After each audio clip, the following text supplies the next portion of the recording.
المحکوم اغا ساتا دا مریتا غروخ ده وانتم اوتاسو حين اذن بدغه وخت تنظرون ګورئ خبتا سمخه ته پروتي مړې او بده وخت باغامري او داغه صاحب دي مړې ته رسیدلی او هیڅ بکولې نشي او بیا الله فرمایي ونحنو مونږه اقرب نجديو الیه دتا منکم استاسنا ولكن او لیکن لا تبصرون تاسو نه ګورئ مونږ ورته نجدي خو تاسو مونږ نه ګورئ زمونږ د فرشتي زمونږ د ساغستل زمونږ د هغه کیفیت فلولا ان کنتم بسولنا کچری ان کچری کنتم یی تاسو غیر مدینین دچا محکوم نه یی یعنی که تاسو د بلچا په غلامی کې یا د بلچا تاسو داسې را ګرکړی نه یی ترجعونها برتر او ګرځوي دا ان کنتم صادقین کرشتنی یی په دغه وخت لک د مړ ایمان را واپس کی تاسو که کولای شي نو چې دا نشي کولای نو بیا تاسو دا الله تعالی خبره ولې نه مانی فاما ان كان كچيري من المقربين د نجدو خلقنا د مقربنا د مړې کاغه د نجدو خلقنا فروح نو آرام ده وريحان او خوشبويان دي ګلونه دي مزيدي وجنة نعيم او باغ د نعمتونو نډک واما او کچري ان كان وي من اصحاب اليمين د خلاص ولونا فسلام سلام دے لکتا د پارا دمړی ته الله وای نو بیا غتا د پارا سلام دے د الله تعالی طرفنا امن دے من اصحاب اليمين د خلاص ولو طرفنا واما ان كان کچيري وی من المكذبين د دروغ غنون کنا چې زمونږه آیتونو ته د دروغ نسبت کړي وی الضالین د گمراهانو نوی فنزل نو مل مستیادا من حمیم د خټیدلو اوبو اگرم اوبو وتسلیتو او ننوتل دي د رسول دي د جهنم جهنم تا ان هذا بشکدا لهو البتا حق د حق ته اليقین یقینی خبره ده دا چې حق ده چې شک نشته حق بخبل یقین ده خدا په دې باندې مزید دلیل ده د رښتیا کېدو لپاره چې کیږي بم دغه رنګي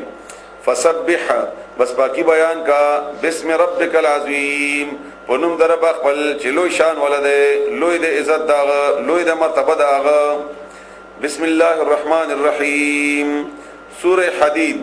دا مدنی سورته په دې کې د انفاق فی سبیل الله باره کې الله تعالی آیاتونه نازل کړي دي هغه باره کې مضمون دی ورکه او سورته د مدینه ده سبح پاکی بیان کړي دا لله الله د پاره ما هغه فی السماوات چې په اسمانونو کې دي والارض او پزماکه کې دي پاکی بیان ای پاکی بیان کړي دا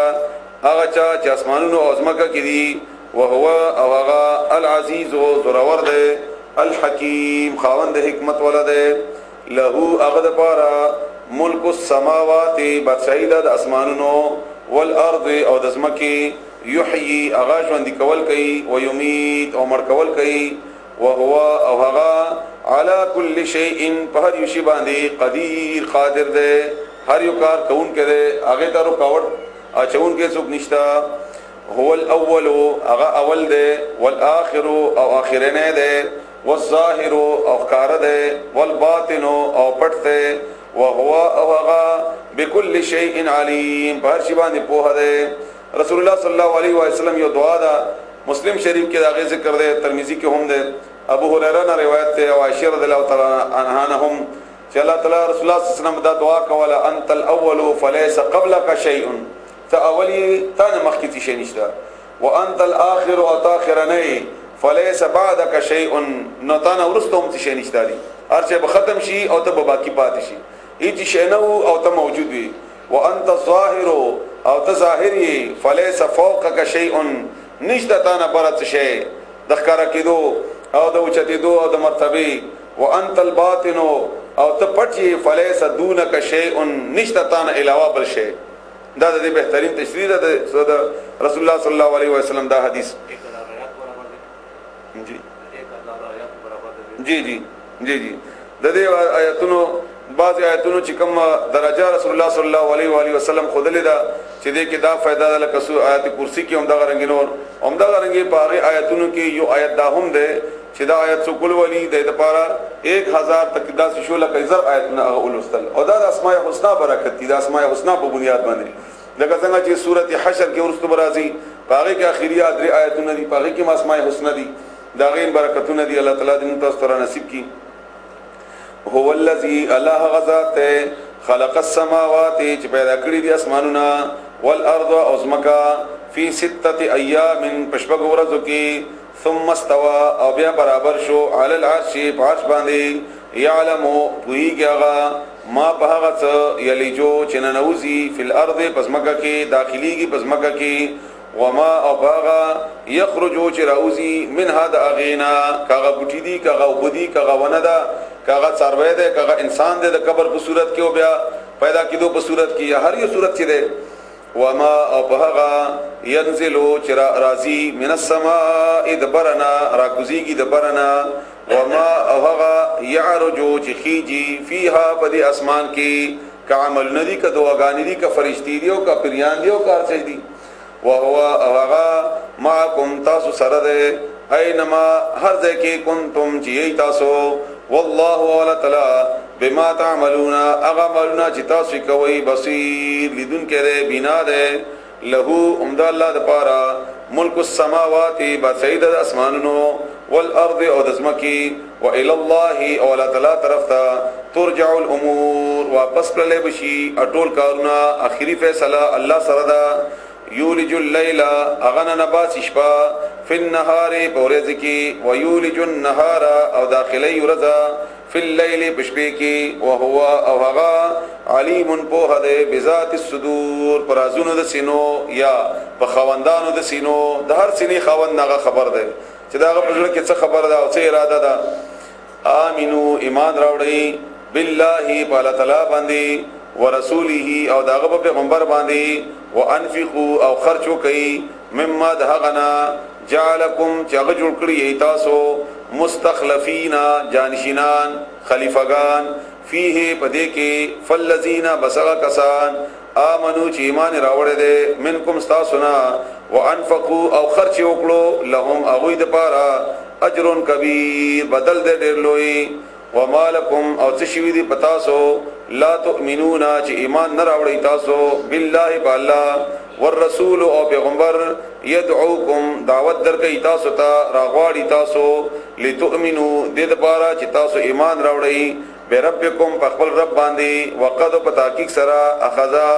اغست دا اغ میثاقکم وعده تاسو نه مضبوطه وعده ان کنتم مؤمنین کتا سو مؤمنان یی پیدائش نو مخیوم او غنا بعدهم او هر مانځ کیمګه وعده کو الله تعالی سره هو الذی الله غزات ينزل جنازلی علی عبده بخل بنده باندې آیاتنا بینات واضحه ليخرجکم دې لپاره چراو بسی تاسو من الظلمات الى النور د تیارون رڼاتا دا د قران کریم مقصد مخکیم بار بیان شوی دی بیا بیان شو د قران مقصد اصل کې صرف ثواب حاصل اول ندی بلکې د تیارې نه رڼا تر راوتل دي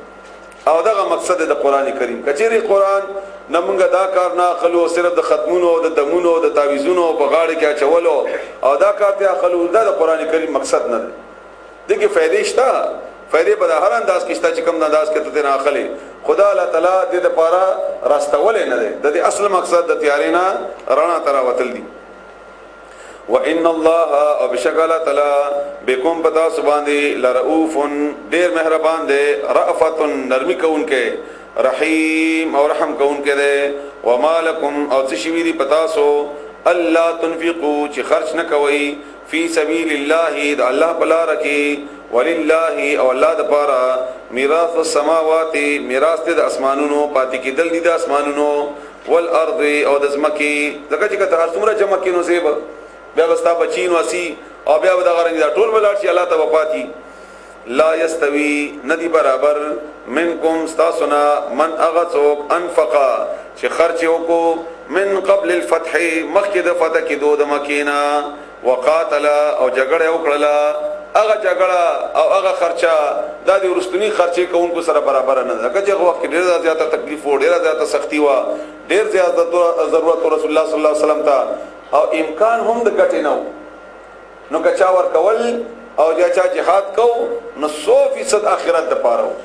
ورته بیا امکانات د ګټې او د نور شنو بیا پیدا وشي اولئک امدغه خلق دي اعظمو چې ډېر لوی دي درجتن په درجه کې